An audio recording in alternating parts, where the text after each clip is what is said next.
Good afternoon, everyone, and welcome to the afternoon plenary session of this virtual European Health Forum Gastein. Obviously, we'd all like to be together in the Austrian Alps, but we're going to do the best we can in this rather dispersed situation that we're in now. So what we're going to be doing today is to talk about, the title of our session is A Year of Disturbance and Disruption, Digital Influences on Health, Democracy and Business.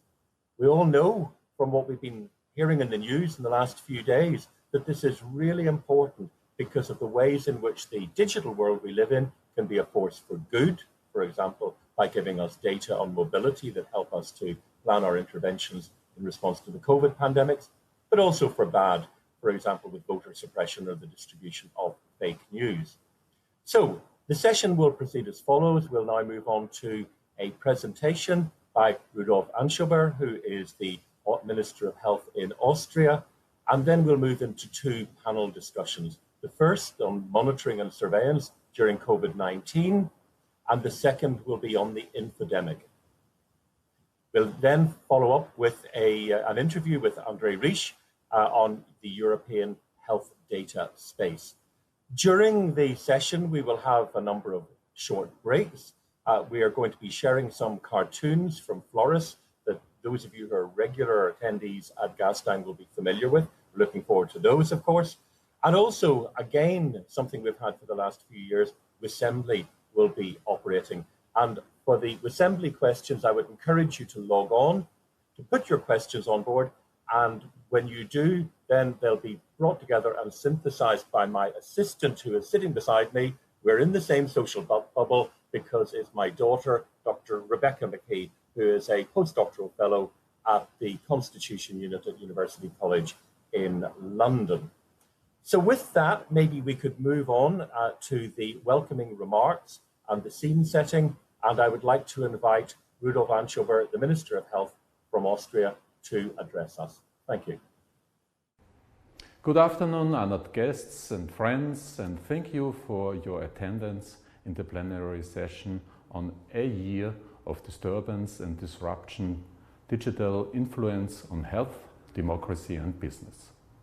It is my pleasure to welcome you to the European Health Forum Gastein in a digital version, which will be a new and exciting experience for everyone involved. Unfortunately, due to the current COVID-19 pandemic, we are not able to meet personally in the beautiful Gastein Valley this year. Nevertheless, I am confident that the digital version of the European Health Forum Gastein will be no less interesting and engaging than the physical meetings the years before. This year's theme, Dancing with Elephants, reminds me of the Austrian baby elephant. In Austria, at the start of the pandemic, the baby elephant was introduced as symbol for the now necessary distance marks. So, basically, I have been surrounded by baby elephants almost ever since I took office in January. The COVID-19 pandemic has shown how fragile our social constitution in general and particularly our healthcare systems are. We have also witnessed that a resilient healthcare system based on solidarity, mutual support is a fundamental base for dealing with such an extraordinary situation.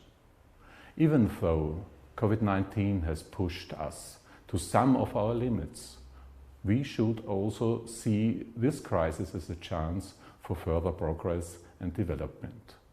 We need new partnerships and broad cooperation to increase our resilience and improve our crisis responsiveness. Especially in the healthcare sector, innovation, research, as well as digital solutions play an important role already today, and we need to continue fostering these pillars on our way forward. Contact tracing tools for containment of infections have served as a recent example. While it is essential that the development of digitalization keeps on progressing, we need to ensure that data protection remains well guarded. In the future, we have to think broader than ever before. Silos are a threat for overcoming universal challenges affecting society in its entirety. Areas such as health, economy and the labor market have to be addressed jointly by identifying common goals. Only through cross-sectoral cooperation we can use synergies and generate added value for our whole society. Thereby, we will be able to increase efficiency as well as responsiveness when dealing with future challenges. Achieving this will only be possible if we join forces. It will take solid team effort to be successful. Team effort just like in dancing, but whilst dancing is a pair activity, we'll have to keep the elephants between us for now, allowing us to focus on the big challenges ahead, but with a healthy distance. I wish you an interesting and inspiring plenary session, and please stay healthy. Thank you very much indeed, Minister Anschober. And now we'll move straight on to a short animation which will set the scene for this afternoon's session.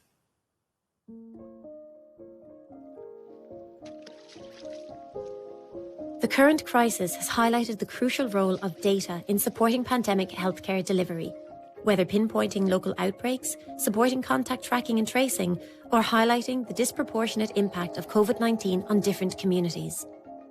But data also has the potential to cause great harm. The COVID-19 pandemic has presided over an unprecedented surge in the monitoring of citizens with digital tracking, physical surveillance, and censorship measures employed globally by authoritarian and democratic governments alike. Are these measures necessary and proportionate? Could they be hard to scale back once the pandemic is over? The spread of poor data and false information can be just as damaging. During the crisis, a mixture of information from accurate to misleading to contradictory or downright false has hampered public health efforts and endangered people's health and safety. Widespread use of digital tools has ensured the COVID-19 infodemic is one of unprecedented reach and speed. How have public and private organisations responded, both individually and in synergy? In order to use data for the greater good, ethical governance standards plus innovative models and partnerships will be vital. Can Europe become a role model in setting health data governance standards that protect people while simultaneously allowing data to be harnessed to its full potential to improve health and well-being for all?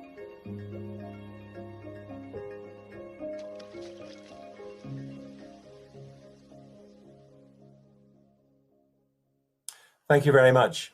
So I'd now like to introduce our first panel of the afternoon.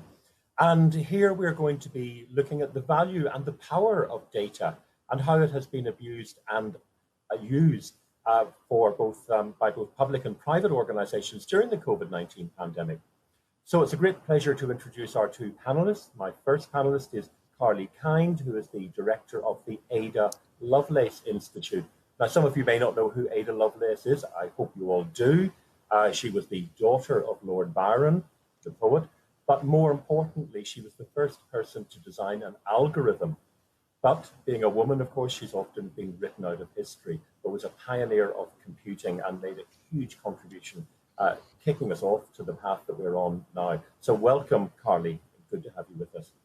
And our second panelist is Casper Kling, who is the Vice President for European Government Affairs with Microsoft Corporation, but who has had a particularly interesting journey to get there in the public and in the private sector.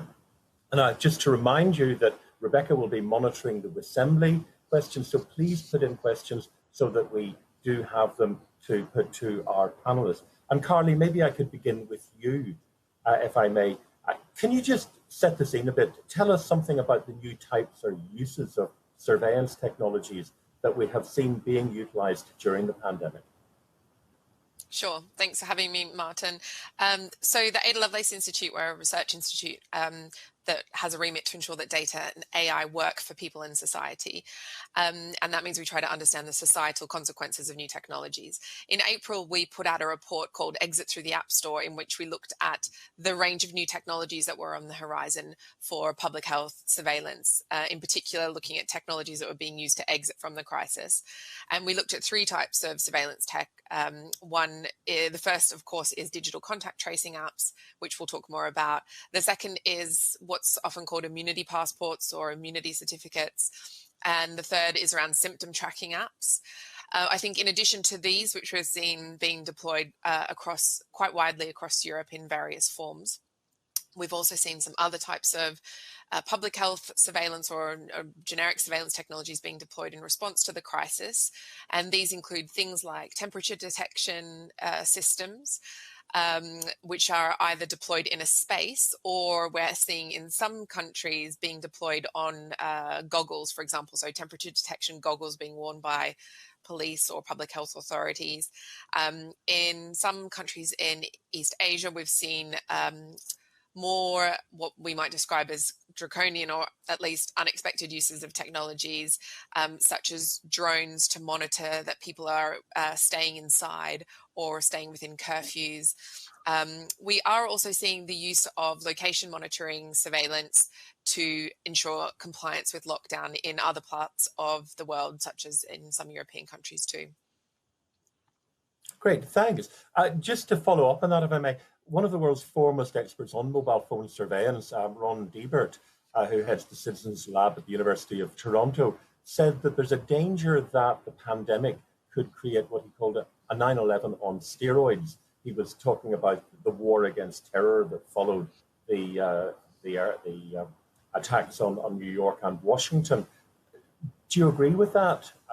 And what do you think are the dangers of letting some of the global corporations get a hold of the data and perhaps more importantly, control of the algorithms? So I think there are similarities and differences with 9/11. Whereas in 9/11, we saw what might be described as a security-based shift in surveillance. Around the pandemic, we've seen what academic Lynette Taylor at the University of Tilburg has called an epidemiological shift in surveillance. So we're seeing surveillance being directed at health ends, whereas after 9/11, we saw it perhaps directed more at national security ends. But the similarities in both cases are that both terms, security and health, are quite wide and difficult to define and can lead to this kind of mission creep of surveillance. And I think in both instances, we have run the risk of normalizing surveillance. So in the same way that 9/11 normalized things like surveillance in airports or registration of SIM cards with your ID, for example, which was less pervasive prior to 9/11. Equally, with COVID, we're seeing the normalization of things like location tracking, even maybe in an anonymized form in most jurisdictions that we're interested in, or other types of tracking that might have prior to the pandemic been seen as beyond the pale. So I think there is certainly the risk of that shift.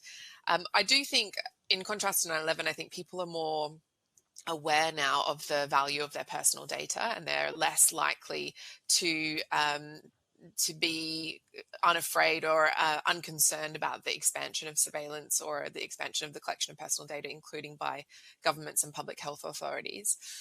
I think when it comes to the dangers of big tech being in control of some of these technologies, there are real dangers there. And I think one of the things we've learned from the digital contact tracing app scenario is most of our digital infrastructure is under the control of a very few companies. And in the case of digital contact tracing, we saw Google and Apple, who control ostensibly around 96% of all smartphones in the world, able to make a choice about the types of surveillance technology that was being deployed. In that instance, they made a privacy-preserving choice, which was ultimately to the benefit, I would say, to many citizens.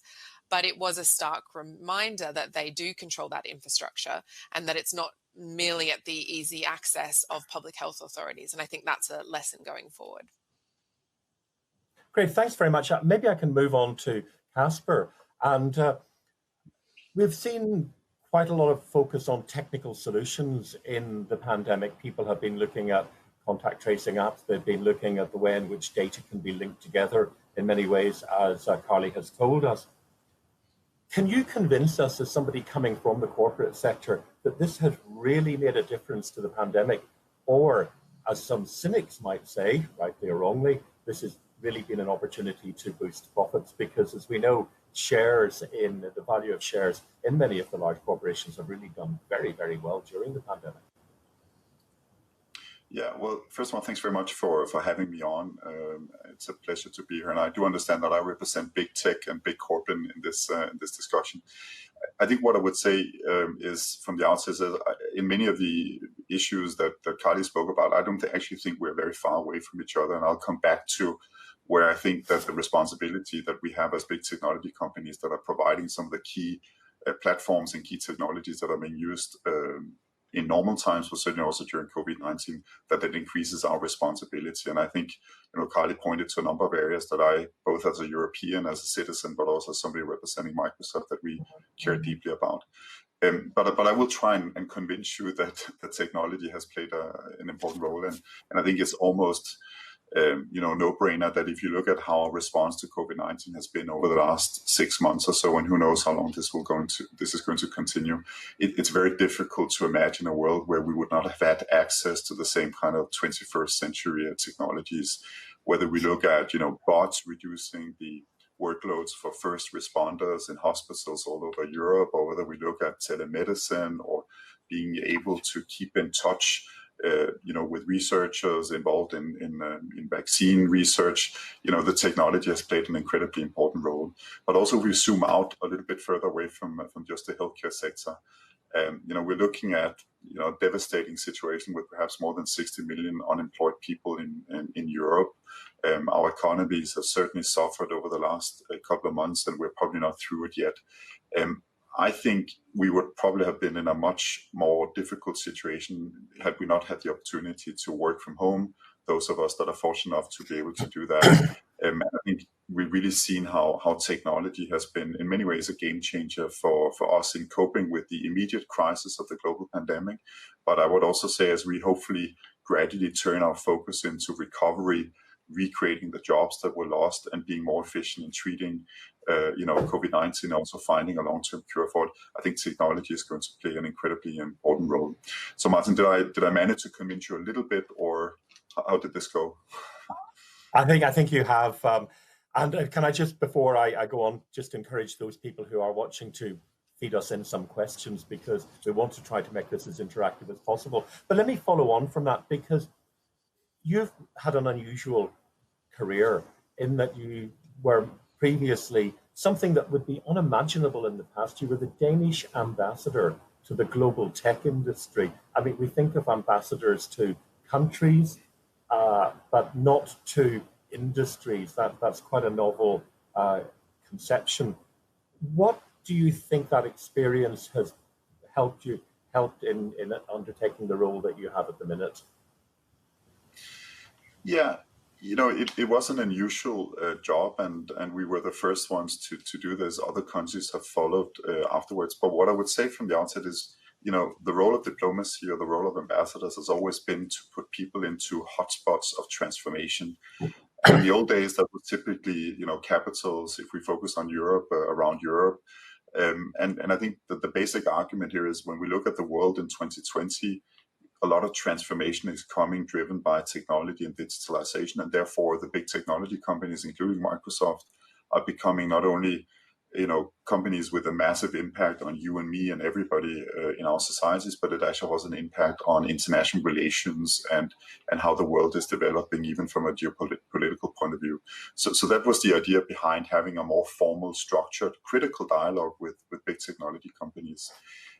If I sort of try and condense what I thought my role was in the past, and where I think there is a parallel to my role now, I would say that in this hybrid world where big technology companies are increasingly influential, I think having bridge builders that sort of have a better understanding of what's happening on the other side of the table is enormously important. And my old job was very much about better understanding what happened in Silicon Valley, or in Redmond, or in Shenzhen, in other places around the world where technology is really being brought forward at unprecedented speed. We wanted to know more in government on what the impact on our societies would be, and therefore we we had sort of a representative looking at that. What I would say is, I think in many ways my job right now is not that different. I think what I try and do with my team here in Brussels is to help sort of translate and be a bridge builder between what happens in Europe, on the regulatory front, on the policy front, and then vis-a-vis my mothership back in Seattle, because I really think that dialogue and that understanding of the other side is unbelievably important, also because of the points that Carly made early on. I think there is enormous responsibility also for companies like Microsoft that has rolled out technology and in a short time span, including during COVID-19, we really have to make sure that we get it right, whether we talk about privacy or fundamental rights. So that bridge building function, as you can probably hear, I think remains incredibly important. Great, thanks. And in a way, I suppose, those people who work on corporate determinants of health, I and many other colleagues, sometimes we present a table where we show the world's largest corporations compared to the GDP of countries, and Microsoft and Walmart and others are right up there at the top. So maybe what we're hearing here is that we're recognizing the power, the importance of these, and we're developing a system of diplomacy, which is really just catching up with the reality in all of this. Can I maybe move back to Carly, if I may, and follow on from what you were saying before? Because one of the things we know is that public health has not always been on the side of the angels. And many of the restrictions that there are on data in Europe at the minute have their origins in the 1930s. So, for example, there are very few countries where it is possible to link health data to ethnicity. And that has meant in the COVID pandemic that the disproportionate burden that has been borne by minorities has been largely invisible, except perhaps in the UK and a few other places. So given all of that and the suspicions and the concerns about the use of data, from what you've been seeing, do you feel that the data collection, the use of data, the algorithms, and so on, has been subject to adequate political scrutiny by parliaments, by legislatures, and so on? Are they actually up to the game? Do they have the skills, the knowledge to do this? And have they shown a willingness to do it? Are they really safeguarding our interests in all of this? It's a good question. I mean, it's a really complicated one. And I should start by saying, in response to Casper, I wasn't meaning to demonize big tech, nor to necessarily suggest that the use of data hasn't been incredibly beneficial during the crisis. Clearly it has. And its absence, as you point out, Martin, has been problematic. So in the UK, for instance, the study into the disparate impact of COVID on Black and minority ethnic communities wasn't able to come up with conclusive recommendations because of the absence of ethnicity data in NHS records.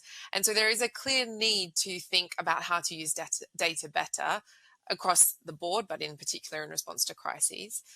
I think that one thing that has been revealed through this experience has been that the public good that is data, the kind of social value of data is much better realized in the private sector than it is by the public sector. So data generated by the public is rarely used in the public interest, but in fact is used in the private interest for private gain. And there's a kind of mismatch of access to data, ability to use data, technical capabilities, and indeed potentially regulatory capabilities between the public sector and the private sector. So the whole data ecosystem is skewed to support a more commercialized use of data rather than a use of data in the public interest. And that's, I think, one thing that we really need to try to address going on from this crisis is how do we better move data back into the hands of the entities whose job and responsibility it is to use that in the public interest. In terms of whether parliaments and governments have best been able to regulate the use of technology and data in response to this crisis, I think they've been making a lot of things up on the fly. I think we're seeing that there are a lot of barriers to good use of data, good data sharing, and good data access.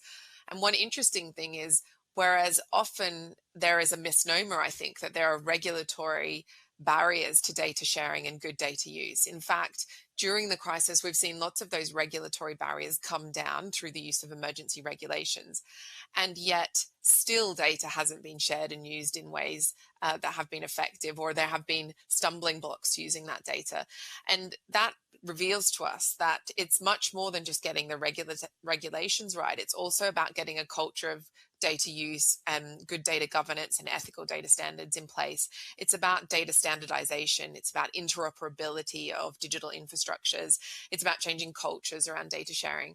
And so if we think about something like the European health data space, which Europe has as an objective going forward as part of the European data strategy, bringing data together and using it for the public benefit is going to be much more than just require much more than just a regulatory framework to do that. We're going to be changing the infrastructures and the rules as well.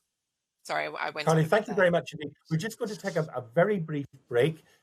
Rebecca's been monitoring the comments and the questions. We don't actually have any questions yet, but Rebecca, we do have a comment, and you're going to take us through the polling. So just a couple of comments that came up there. They were picking up on the point about that we run the risk of normalising this level of surveillance, so that we get used to sharing our data in this way. It sort of becomes the new normal. So a couple of comments there around that.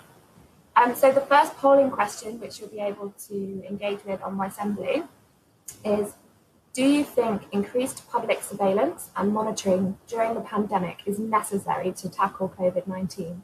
And the three options are: A, yes, they are necessary and measures are proportionate; B, they are necessary but measures are disproportionate; or C, no, they are unnecessary and measures are disproportionate. And then while you have a look at that, we've got some cartoons for you to take a look at.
Okay, so I need to look at another screen here to see the results because I'm not getting them here. And what we're seeing is 52% are saying yes, the measures are, the public health surveillance and monitoring is necessary and proportionate.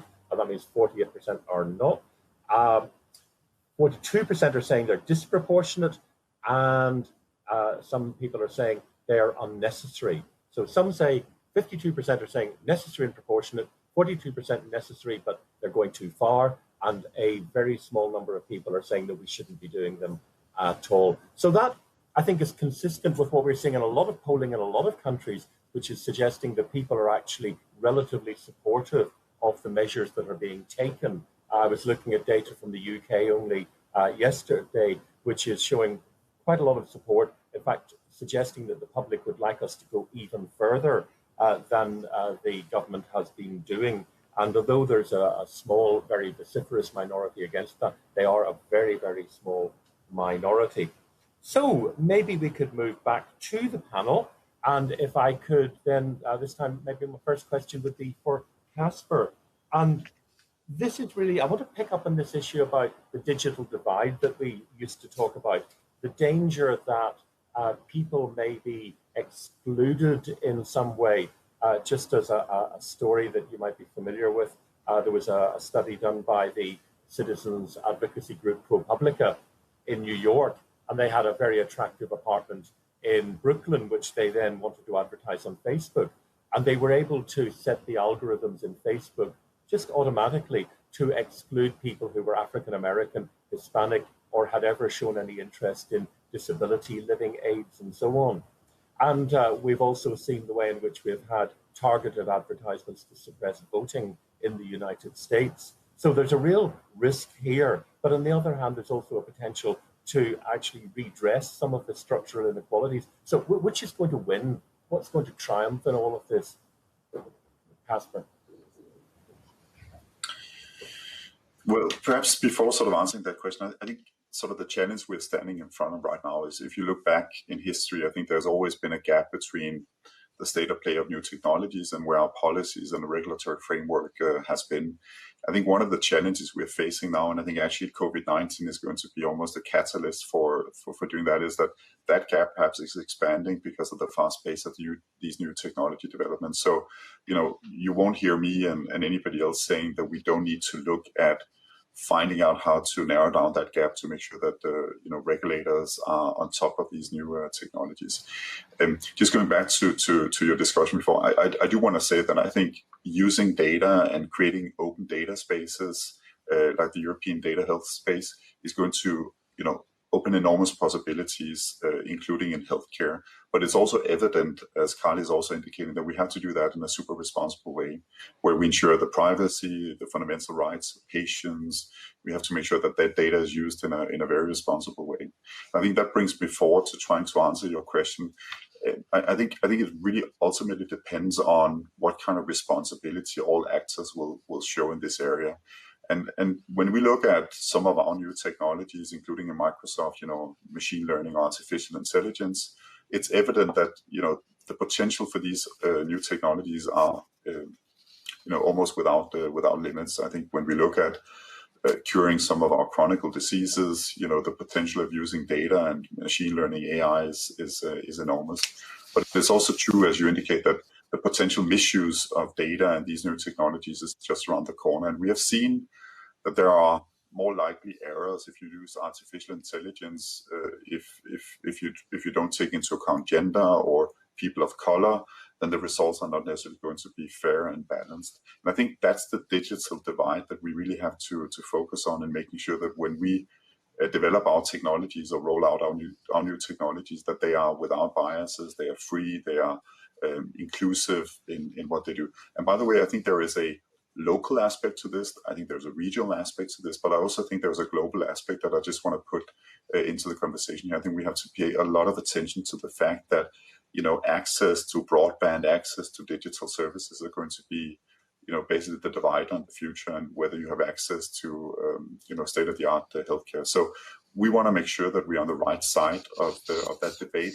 But there might be areas, we've been focusing a lot on facial recognition technology in Microsoft, where it will be necessary in some areas that are particularly sensitive, and I would include healthcare in this area, to have a regulatory framework that sort of creates the rules of the road, or the guardrails for how we use these new technologies. What I would just advocate, and then I'll stop here, is that I think the difference between the situation here in 2020 and then if we go back 5-10 years ago is that I think getting that regulatory framework right really makes it necessary to have a public-private partnership. I think we have to make sure that we participate, we work closer together with governments and regulators, in my case with European institutions, and that we really promote a governance system that is transparent and that creates accountability around these new technologies. And again, since we are discussing healthcare, I think both as a citizen but also as a European, it is really important that we get that balance right if we're going to unleash the full potential of the new technologies. Can I just push you a bit on that issue about regulation?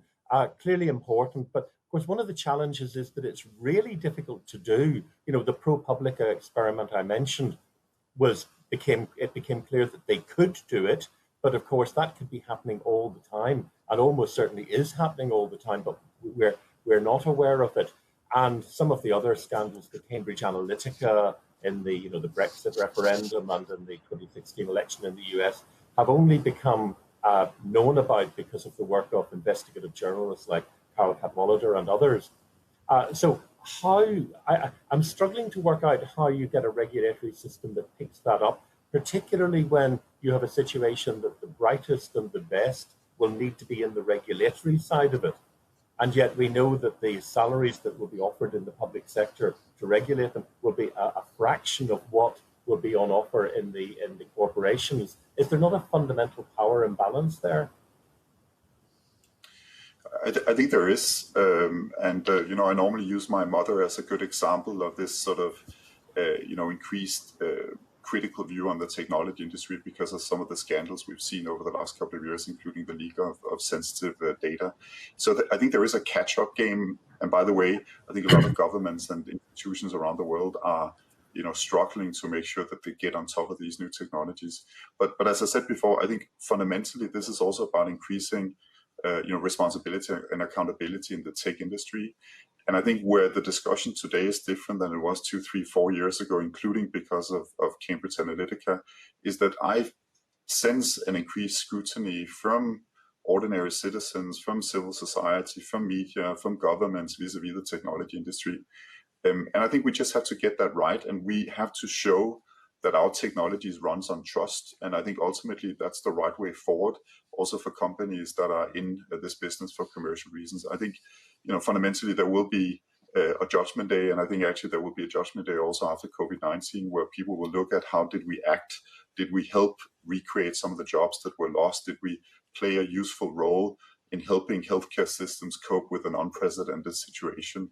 And I think that's really where there is a more healthy discussion today between the public and the big technology companies. And I think that's a positive way forward. It also increases internally our focus on developing technologies where we take into account privacy issues, fundamental rights, and I would even say, defending core democratic values. Okay, can I move back to Carly, but to follow up on that to some extent, because we've got the European health data space, and you've commented about how the public value of data has been exploited by tech companies, but not by governments. We had a comment by a British minister yesterday, I think, where he talked about how the British civil service had been infantilized, and that was because everything was now being contracted out to consultants, and he was arguing that up-and-coming civil servants were unable to develop their skills because the first reaction was to outsource this to somebody else. And we've seen some of the fiascos around contact tracing and so on that have happened, and a failure of supervision and management of some of those contracts. So what do governments need to do to get up to speed in all of this? What are the good episodes of good practice you can draw our attention to? Yeah, so I think the big missing piece of the puzzle around accountability for big tech that we've been alluding to in this conversation is going to come through investing in the capacity of government and regulators to engage at the same level as tech does on these issues, to your points that you were making, Martin. So that means, firstly, not outsourcing both tech development and tech regulation to private consultants. I agree with that point. But more importantly, thinking about how to build the capacity of regulators in sectoral senses to engage with AI new technology. So some of the mechanisms that are being debated to try to bring some accountability, and you alluded there to Martin, to the fact that many of these systems, the problems in them only get exposed after the fact by investigative journalists who are operating at a huge power imbalance. That doesn't have to be the way. First of all, we could set in place a system whereby new advanced technologies don't get rolled out on the public until they've met a certain set of criteria. And it's for that reason that some are advocating the use of things like moratoria in respect of technologies like facial recognition in pursuit of a situation in which you don't get to test these technologies until they've met a range of different requirements, like we would see in pharmaceutical regulation, for example. That's one method. And then other types of accountability mechanisms we might see include audits by regulators of AI and algorithmic systems in use in different sectoral contexts. So in respect of this conversation, in the health context, we could imagine a regulatory body having the ability to audit and inspect a particular piece of technology or a data-driven system in use for compliance with certain regulations. In order to get to that place, we need to build the capacity of regulators to engage with tech, and that means hiring data scientists, it means hiring ethicists with a speciality in technology issues, and investing in the core infrastructure of regulatory mechanisms. And as I said, I think doing that sector by sector is going to be the most effective way, rather than thinking we can set up some AI regulator that would cover all sectors. But it really is about investing in that regulatory capacity. And in order for regulation to respond to the rapidly advancing nature of tech, it should be in an agile regulator who can work with companies to understand the new technologies coming down the pipeline and define rules accordingly, rather than imagining we'll have something set in stone that's going to apply to everything, because tech just moves too quickly to enable that. Good, thanks very much. So what I'm now going to do, just for the final bit of this panel, is I'm going to hand over to Rebecca, who is going to give us some feedback on what's been coming in on the Twitter feed, I think, mainly. Yeah, so thank you everybody for participating. There's just a couple of comments that have come up for that last part of the session around social media, actually. So talking about social media as a two-way street, that it's not just an opportunity for authorities to instruct the population, but it can go the other way. That Twitter and social media can be a source of information from the population back upwards. Great. Okay. Thank you very much indeed. And at this stage, we're just about to come to the end of this panel session and move on to the next one. Can I thank you both, Carly and Casper, very much for, I think, a very thought-provoking session. We could have talked for hours, and thank you also for fitting into this unusual format that we're all now learning to live with, as we are now spending our lives in Zoom land or wherever. And it was great to hear from you. So thank you very much. And we'll now, I think, move on to the next panel. And I would like to introduce the panel which will be talking about tackling the COVID-19 infodemic. And our three panelists are Andrei Baciu, the State Secretary of the Ministry of Health in Romania, Sylvie Briand, the Director of Global Infectious Hazards, Global Infectious Hazards Preparedness Department at the World Health Organization, and Raphael Heiss, who's a lecturer, postdoctoral researcher at MCI Center for Social and Health Innovation in Innsbruck. So thank you all very much. And maybe I could start with you, Andrei. And I wonder if you could tell us something about the impact of fake news, misinformation, disinformation in the countries of Southeast Europe. This is, of course, quite pertinent. Some of us remember one of the classic cases that we use in our teaching on this. There was a small town in Macedonia where there was a group of young people who were manufacturing fake news stories and putting them out during the 2016 election. And there's been a heated debate ever since. Were they doing this for political purposes? Were they doing it because they were generating clickbait?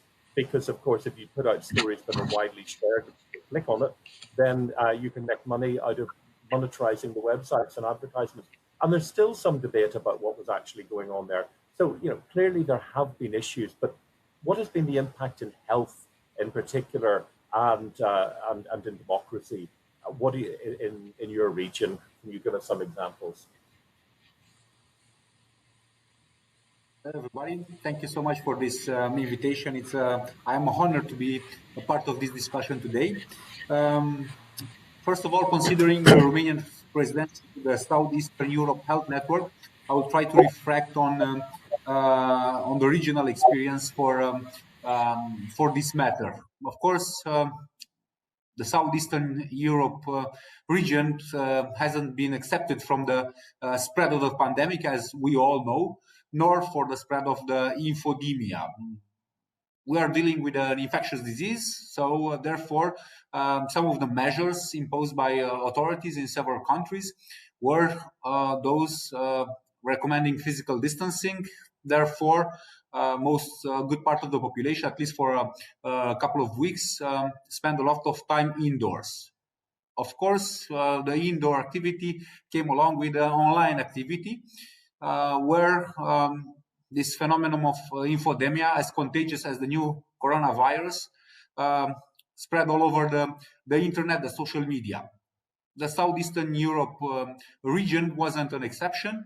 It was we have several cases actually, very important cases. I will try to maybe to highlight a case of Republic of Moldavia, where, for instance, as we all know, as I'm sure that happened in any other country, there were fake news currents online saying that well, authorities are I don't know, providing fake numbers. They are increasing that numbers. That are also there was a big phenomenon, big current of information defining this new COVID-19 situation as a very light flu, so nothing to worry about. And as well, some important ideas were the fact that the measurements, wearing a mask, social physical distancing are not effective. So all of these actions weakened the power and the role of the authorities in dealing, in combating the COVID-19 pandemic. There were particularities in some of the countries, but some of the Southeastern European countries, but generally speaking, the infodemia is something that affects, like coronavirus, like this new coronavirus, everybody without any border control. Great, thank you very much indeed. Maybe I could now move to Sylvie and ask you if you could just tell us something about what WHO has been doing. This is a new, it's not entirely a new area, because of course you have been collecting data to try to get early warnings of infections for some time. But what you're doing now is different from what you've done in the past. And maybe you could just explain a bit more about the challenges you're facing and who you're working with in all of this, because clearly, as we've heard in the previous panel, this is an area where we need partnerships. Thank you very much for inviting me, and thank you for tackling this problem of infodemic. Actually, infodemic for us is a tsunami of information, bad or good, that accompanies an epidemic. And COVID-19 had a very strong infodemic, as a previous speaker mentioned.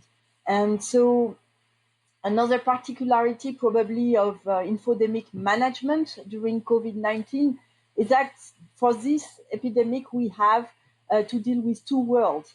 One is the virtual world, where information is circulating very fast on the internet, and the other world is a physical world where information is also circulating very fast, but person to person. And in the virtual world, indeed, the information is circulating extremely fast, and it's very difficult to address it in the right time, because it's so fast. Also, what we have seen during this pandemic, because it was a new disease, so the research has been accelerated, of course, and also we have seen somehow an infodemic, scientific infodemic. And so a lot of articles have been published very quickly, not necessarily peer-reviewed, so we had to deal with these two phenomena as well. So what we have been doing, because we know that now people have access to information, much broader access probably than in the past through the internet, and as you said previously, through because of the lockdown as well, people were really had a higher appetite for information. But the first thing we have done is first to listen to people concerned in the virtual world, and we have developed some tools to listen on the social media, what were the people concerned. And we have not only developed tools to understand their concern in terms of content, what kind of topic they are interested in, but also their emotion regarding those topics. Are they fearful? Are they anxious? Are they angry about the decision, or are they compliant? And so this helps to listen better to the population and develop communication tools and information products that really can address their concerns in real time. And the second thing of listening that we have been doing is also develop new partnership with what we call amplifiers networks, because we know that people in time of uncertainty will look at trusted sources on information. And the people you trust may be your family, your neighbors or your employer or your priest or someone close to you. And so we have tried to engage with, for instance, faith-based organization, because since the beginning of the pandemic, we have seen that many religious gatherings were producing outbreaks. And so it was very important to work with faith-based organizations to see how first we can diminish this risk of transmission, but also making sure that the community, through their faith organization, will trust the recommendation and will be more likely to implement them. And so this gives an example of the new partnership that we have had to develop throughout this pandemic, because we need to reach out to a much broader engagement in the society through business sector, faith-based organization, youth organization. And the last thing we have done, and I think it's among many other things, but it's a very important thing currently, is we have developed also the science behind infodemic management. And this is a new scientific discipline called infodemiology. We had the first global conference late June, early July, and we are developing a research agenda to see what kind of subject deserve more research from now on. And this conference brought together many different scientific disciplines: social scientists, epidemiologists, data scientists, communication specialists, political scientists, epidemiologists, etc. So it's a very interesting new endeavor and new scientific discipline. Thank you very much indeed. I think what you've demonstrated is that public health is anything but boring, and clearly it highlights the range of new skills that we all need to acquire, and a challenge for those of us of a certain age who have to try to teach the next generation, or I think probably more often learn from them. I'm turning to the next generation. Raphael, you've been doing some interesting work on the underuse of predictor of COVID knowledge, so maybe you could share some of that with us. Yes, first of all, I also want to thank you for having me here. And yes, we have done some research on how media use specifically relates to knowledge about COVID-19. So we asked individuals, participants in Austria, what kind of media they would use and how this relates to knowledge. And we asked quiz questions about, for example, what means the term herd immunity, and so on, and calculated their knowledge scores.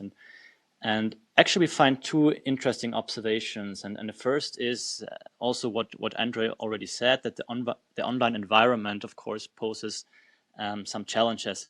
On the online environment, I think it's specifically social media. Because, of course, on social media, everyone can express their opinions, everyone can share information. And as Martin, as you've said, there are also organizations out there which make money with fake news, which make money with eye-catching content, such as conspiracy theories. And of course, they're looking for outreach, and they want their messages and their content to be shared. And this is, of course, a problem on social media, because there are no gatekeepers, right? In journalism, we have gatekeepers, journalists, and they select information out of the millions and billions of pieces of information which are out there, and then they select and reinterpret maybe also the information and make it understandable for the whole public. We don't have that on social media, and so people have to have new skills. We've discussed that also already, to evaluate, to appraise, and to understand that information. And we found that individuals who mostly rely on social media for their information diet, that they are more likely to well, first of all, they know less about COVID-19. They are more likely to believe in conspiracy theories and fake news and so on. And we see the reversed pattern in Austria, at least for public broadcasting television. So individuals who relied on public broadcasting more frequently and got their information from public broadcasting, and they were much better informed, and they were less likely to believe in conspiracy theories, for example. And we see that in cross-sectional models, and we've also repeated this survey after 2 months and we also see that with a time dynamic perspective that this is the case. So I think it's really important to have high quality media content in a country, especially in times of a crisis. And we see now that maybe public service broadcasting is really something we have to be proud of in countries where such services exist, also in the UK, in Germany, and so on. And maybe they are somewhat protective against this infodemic developments. And we also have to watch out what's going on social media and make people more prepared to navigate those new media environments and to curate the news feed, to exclude misinformation from their news feeds, and also in terms of the competence to evaluate content, evaluate political information, health information. I think this will be a big challenge in the future. Yeah, and you take us into the area of cognitive bias. You know, people are familiar with the Dunning-Kruger effect, whereas those people who know least about something are the most confident in their own knowledge. And I saw a very nice paper in Proceedings of the National Academy of Science, which it used the Mechanical Turk, which is an Amazon device for polling, and was asking people questions which exposed their knowledge of the concept of exponential growth, which is standard in pandemics, and it found a substantial difference in the understanding of that concept between people who were supporters of Donald Trump and people who were not. So there's a huge amount of work in public health I think we need to do to understand some of these things. Well, we're now going to take a break because we're going to move over to Rebecca, who will tell us something about what you've been saying online, and also to introduce our polling, because of course we are seeking your views. This is an election where we want everyone to vote. I'd like to stress that. So start looking at the voting assembly. Rebecca. Thank you very much for that, Carol.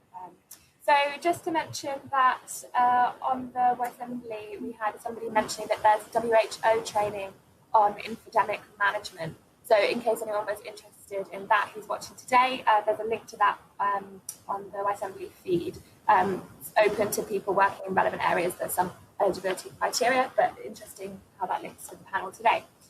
So the polling question, the second polling question coming up now, which should appear now on the Assembly feed. The question is, do you intend to get vaccinated against COVID-19 when a vaccine becomes available, assuming that it is not mandatory? The options are yes, immediately, yes, but not immediately. I'll wait for more data on safety and efficacy, and C, no. You have about a minute to answer that poll while we go to the next cartoon.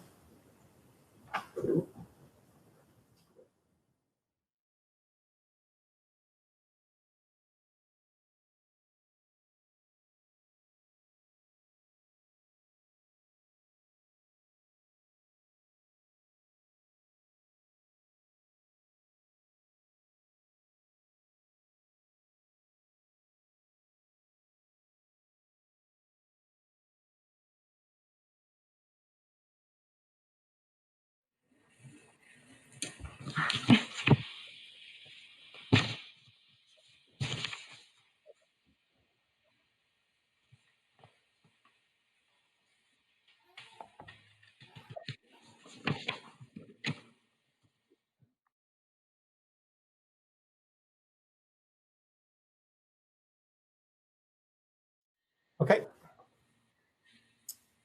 So here we are, the poll results. Do you intend to get vaccinated? Yes, but not immediately, 62%. 33% immediately. That's me as well, by the way, I should say. And there's always a small minority, 5%, who say no. So a lot of support for vaccination, but some people are expecting, in fact, quite a lot of people, about 2/3 of people are looking for some reassurance. And I think that speaks very importantly to a message that a number of people have been making very clear, and including the manufacturers, but also my colleague Els Terelli, who used to be with MSF, who's been writing in the BMJ and elsewhere about the need to make sure that we don't short circuit the regulatory and the approval process, because of course it would be catastrophic if we did rush in and we had a vaccine that didn't work. But I know that the companies involved are very, very much aware of that. So with that, can I go back to the panel and follow on directly by asking Andre about the challenges of scaling up vaccination in your country, in Romania. Do you anticipate any problems with the scaling up, implementing the vaccination program, and what are you planning to do about it? It's a very important subject. So, of course, the vaccination rate varies from country to country. WHO has a very clear image of very clear analysis and very clear recommendation. And I can state the fact that we are working with WHO on increasing the vaccination rate in Romania. Of course, there are a couple of things to be improved. There are, let's say, logistical things and secondary as well, things that I don't know, perceptions related to perceptions and mentalities regarding vaccination. But we are increasing all our activities regarding the whole vaccination dimension, starting with the awareness and information campaign, moving on to expanding the access to vaccination, and solving as well the logistical difficulties and challenges in terms of vaccination distribution. We are doing this also considering the special regimens, the special conditions needed for the whole, let's say, the whole paradigm of COVID-19 vaccines that are, of course, the ones that are much more, the ones that are advanced in advanced stage. So we are also considering the conditions for these vaccines. So we are going to be prepared as much as possible for the first candidate that will succeed to get the European approval. Great, thanks very much. And can I just follow on then with a question to Sylvie and ask, why is it so difficult to correct misinformation and disinformation? We know from psychology experiments that if you give people a piece of false news that is aligned with their prior beliefs that they would be naturally inclined to support, and then you give them an equally authoritative correction, you don't get them to change their mind, you actually reinforce it. So given the problems, one famous study said that to change people's minds in those circumstances, you need to, and I quote, hit them between the eyes. What are you doing? I mean, what are the lessons that you've learned from studying this phenomenon and so on? What are you recommending? Yeah, I think one of the issues is really people tend to look at trusted sources of information, and the trusted sources in this pandemic are not necessarily the usual trusted sources. So people may look much more at other sources of information, especially on internet. And so we are trying to really to identify what are those trusted sources so that the information flows rather through those sources rather than maybe technical agencies' advice. So it's trying really to look at what people, how people are connecting to the world. And as I said before, so listening a lot, because sometimes people have misperception of what is the issue, they have been misinformed. And so it's important also to listen. What is their frame of reference, how they position this piece of information within their vision of the world, and try to understand it much better so that we can enter in a two-way dialogues and not a top-down type of approach.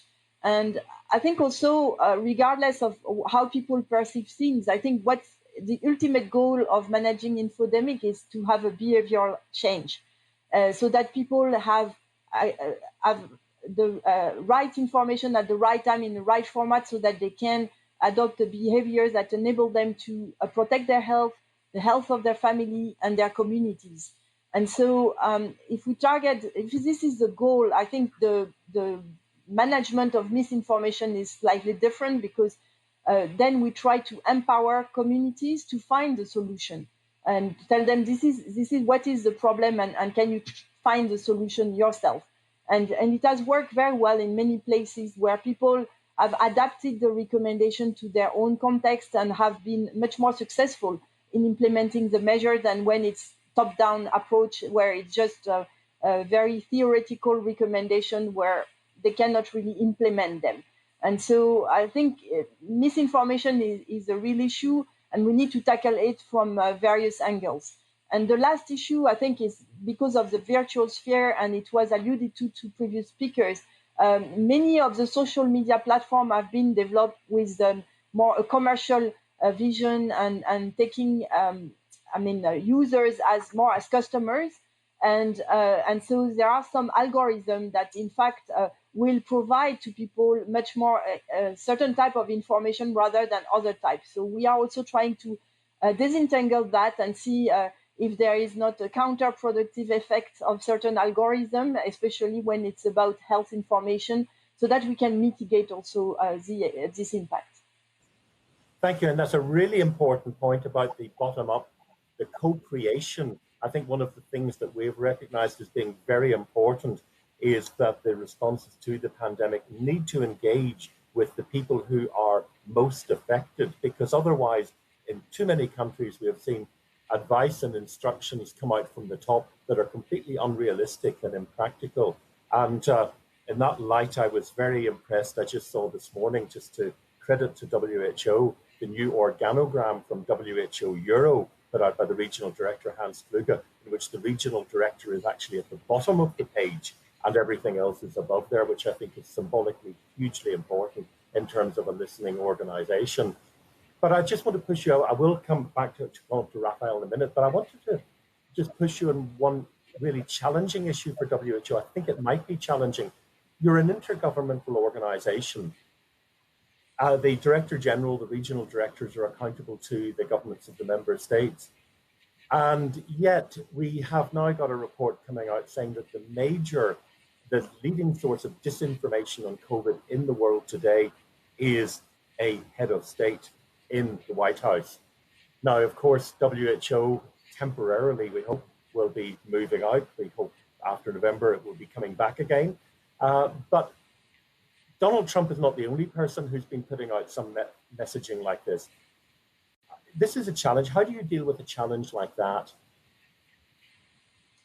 Yes, it's true that, but we know that every epidemic has a political face. I mean, it deals with politics, and this is nearly unavoidable. We have seen this with Ebola, with MERS, with Zika. So it's part, I would say it's part of managing epidemics. You have to manage the politics around it. What is very special is with this pandemic, is the way that certain political figures have instrumentalized certain health information or certain treatment, for instance, and it has become a way to promote a certain political angle. So, and this is indeed very hard to manage. I think as WHO as an organization, we have reiterated that our goal is health, and we try to achieve this goal regardless of the political interest. We try to remain a trusted source of information and remain neutral as well, because we are here to serve all our member states. But our Director General alluded to this problem, and he very early on in this pandemic asked all governments to quarantine the politics.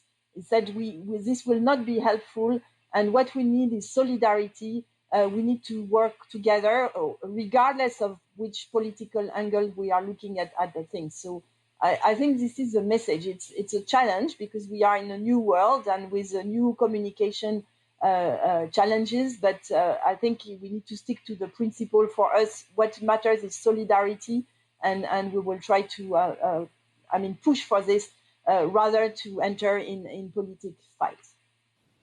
Great, thank you very much indeed. And Raphael, just very briefly, if you may, because I want to come back to the questions. Raphael, if you could give us a little bit of advice. You've been studying this. What do you think that the government's international agencies should be doing?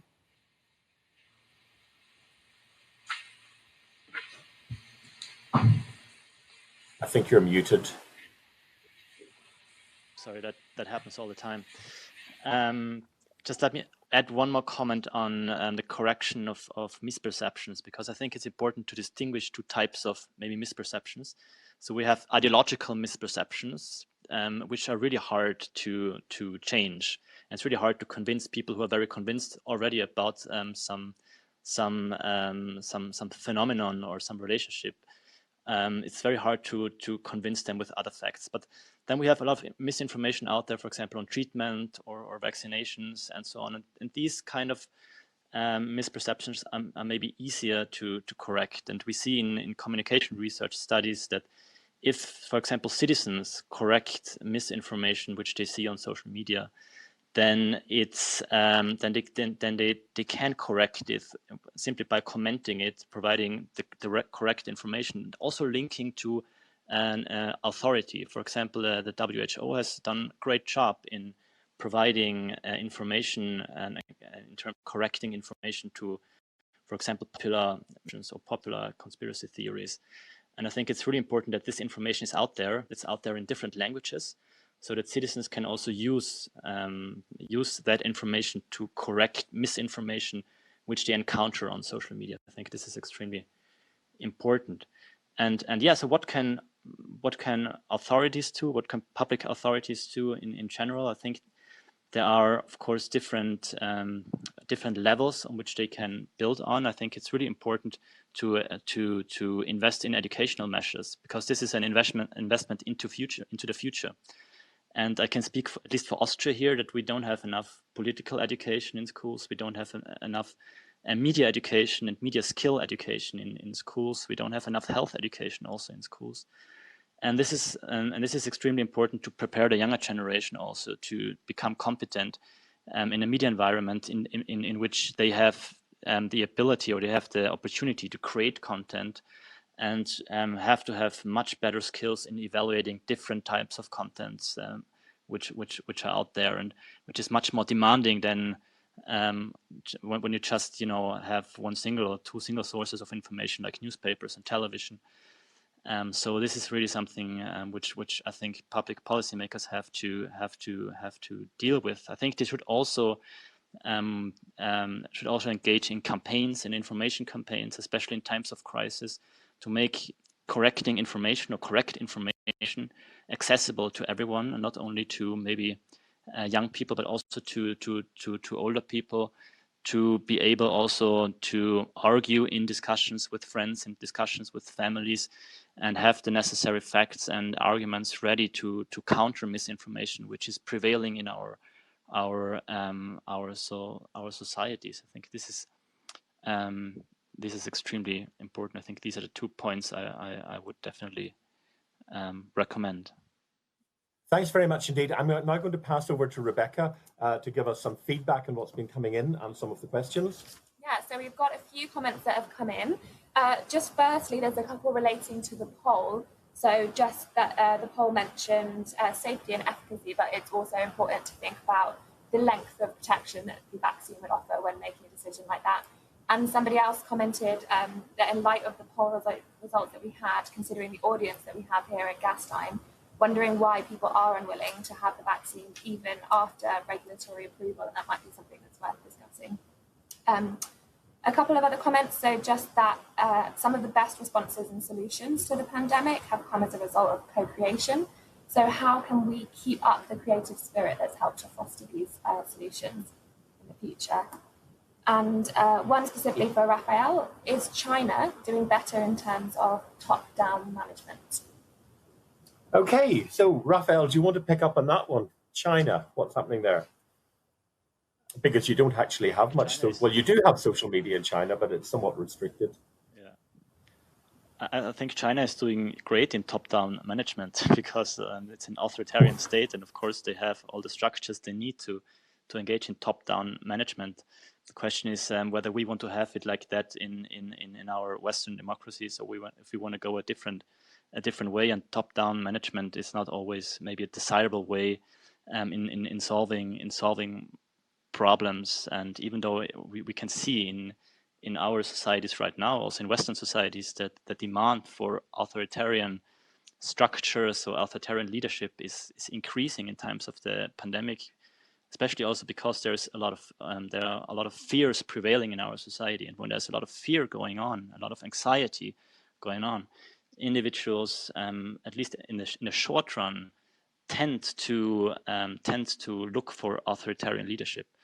But what anxiety is also doing, and what fear perception and threat perceptions are also doing, they are also leading individuals to search for other explanations, to search for pseudo-scientific explanation, which they then find in conspiracy theories. And this, in the end, might lead to a lack of trust in public authorities again. And what we then get is a crisis of trust. And this is a problem in the longer run, because we rely on people to, for example, trust public authorities when they use tracking apps, trust them when vaccinations are becoming accessible. And so we have to be very careful with that, I think. Okay, thank you very much indeed. Well, we have reached the end of the duration of that panel, and I would like to thank all of our panelists very much. I think, Raphael, the words that you left us with there are hugely important. We have really seen the importance of trust and trusted sources in this pandemic. And I think a message for politicians is that if you are dishonest in one area and you are seen to be dishonest, then you cannot expect people to trust you in another area. And that takes me back to work that Tim Lang and I did many, many years ago in the BSE, the mad cow disease episode, whenever there were clear problems with the messaging that was being put out, where it was factually, where governments were, well, one government was putting out messages. And we said, if you do this, nobody will believe you when you are telling the truth. And when we had the measles, mumps, rubella vaccine scandal, then that's what happened.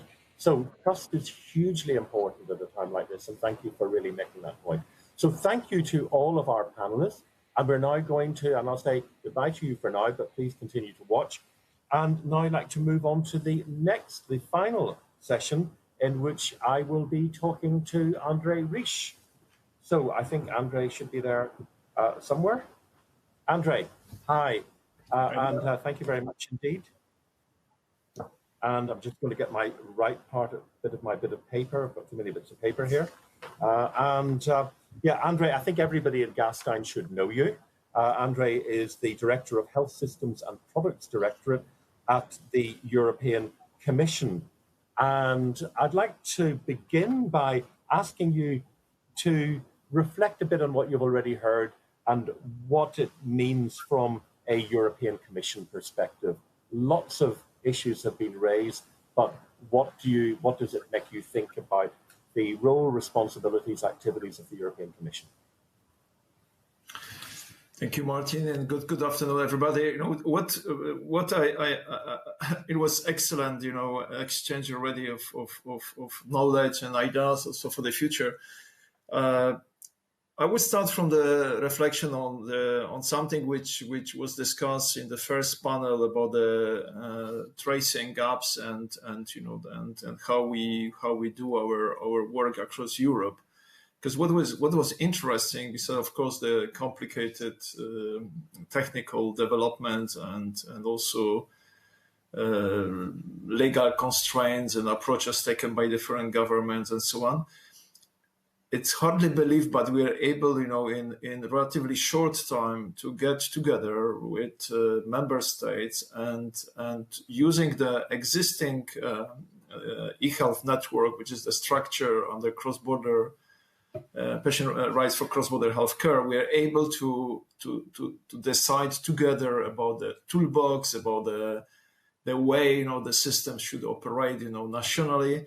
And now we are in the next step when hopefully in a few days we'll be able to start exchange data across continents. There are already 6 countries in the kind of exercising the system. The others will come soon. So, but this is excellent example that you can do things together across Europe using first existing structure, second be creative, with the willingness of member states, and of course if we can pool, our resources together on the member states and the EU level. So this is, I think, for me, good news. And of course, there are all kinds of constraints already discussed by Carly. I found also very, very important part of the discussion about data, but I think we can continue on this. Number of questions around how we should shape this policy, how we could develop, but maybe we can leave this for our further discussion. In the second panel, what struck me is how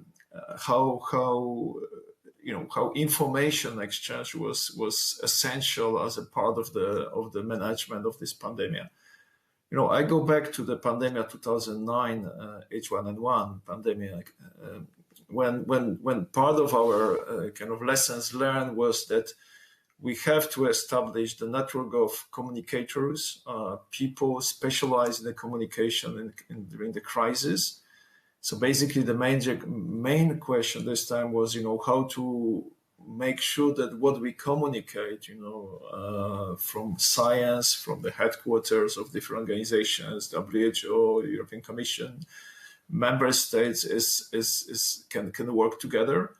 But I think this time we were confronted with much more complex exercise, because as already mentioned by colleagues, the stake was much higher. We have a lot of politics behind, a lot of additional challenges also from science, which I don't think we have the same scale of difficulties in 2009, 2010.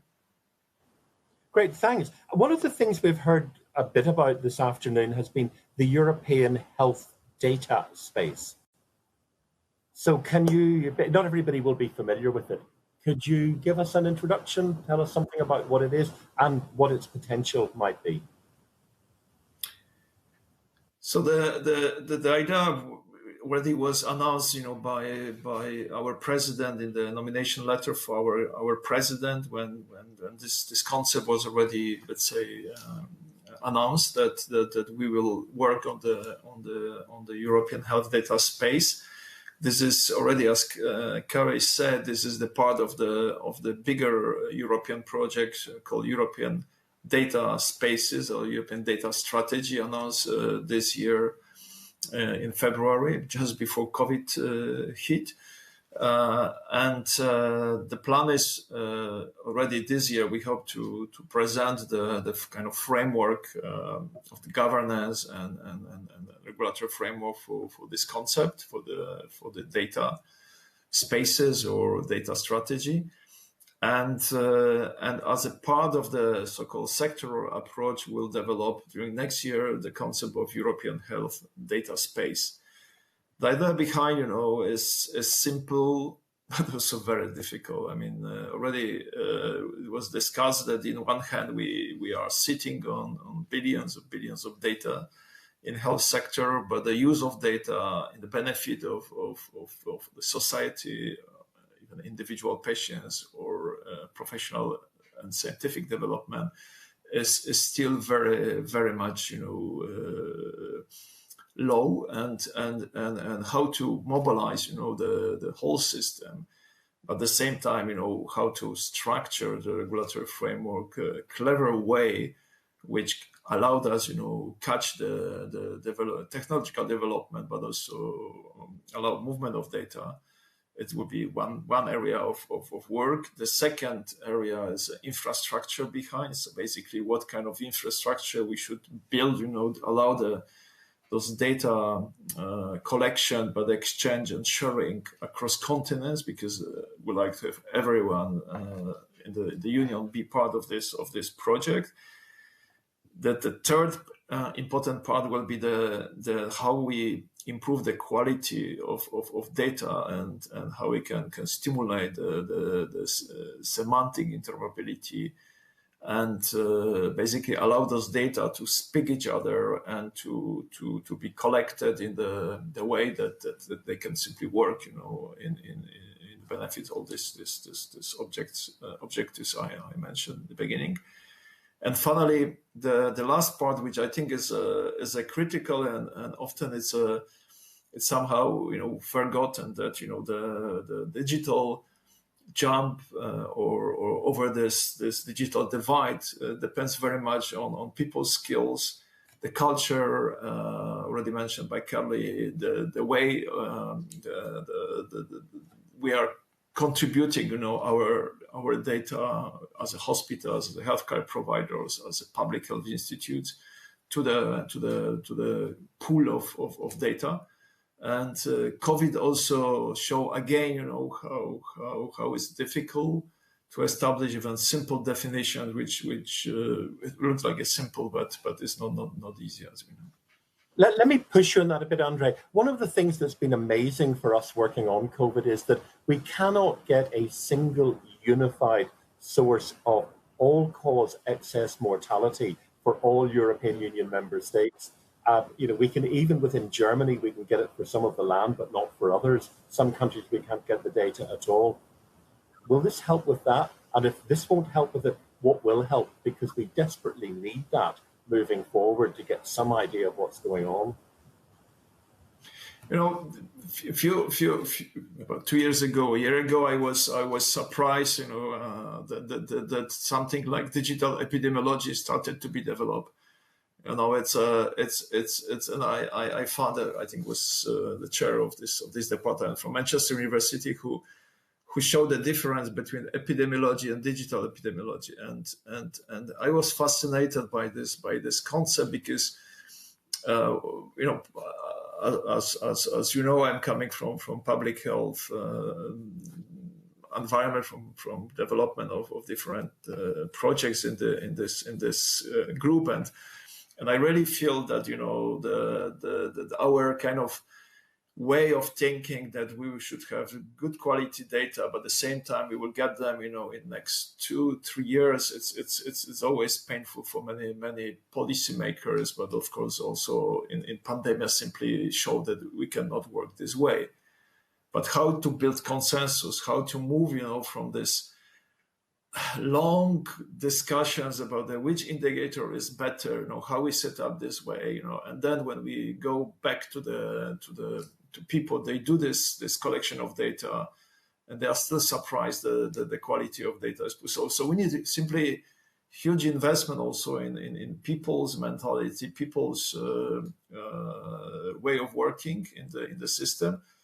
But we simply also have the right infrastructure. I mean, the story, as we all remember, from 2003, when summer was such difficult for many old people in France, and France, French government, after this terrible, number of deaths, simply changed the system of reporting, and now is able to really quickly get data about at least, mortality data quick. Show that we just need to do it.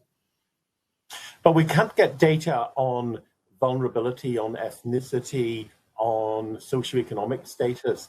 And that's still a real problem, isn't it, across Europe? So what are we planning to do to address that issue? Because otherwise people are dying and we're not recognizing who it is where we need to intervene. It's a big gap in our knowledge. Yeah, part of this data strategy and the data framework will be linked to the so-called data permit authority. I mean, in the health sector, we most probably will have the sectoral authorities allowing access to data, but also allowing the cross analysis between different sources of data. And I don't know yet, how far this will be allowed, in the future system, because we really are in the kind of beginning of this consultation and exchange with different experts and governments. But experience, from Finland or France recently, the new developments in Germany is showing the number of new concepts can be developed. But of course, we as a public health experts or demander of those data, we should also clearly explain, why we need those data and why finally having this knowledge will benefit the society. Because I think the whole system, as we discussed many times, has to be based on trust, and trust, is simply the big break in this wall. Thank you very much. You make that's a challenge for those of us in civil society and academia to make the case for doing all of this. Andre, thank you very much indeed, as always. And can I just conclude this session by thanking all of our participants, all of our panelists, who've, I think, given us an amazing range of insights. I'd also like to thank Louise and her team on the technical side for making this possible. I'd like you to remind you that we have two more sessions coming up, AMR and COVID-19 in room 1 and pharmaceutical strategy for Europe in room 2. And to remind you that at 19:30 CET, there is the big European quiz in Zoom. And finally, I'd like to thank very much Rebecca, who has kept an eye on the questions and the comments. And thank you to all of those of you who tweeted and who answered the poll and who sent in comments and questions. Thank you all very much. Thank you.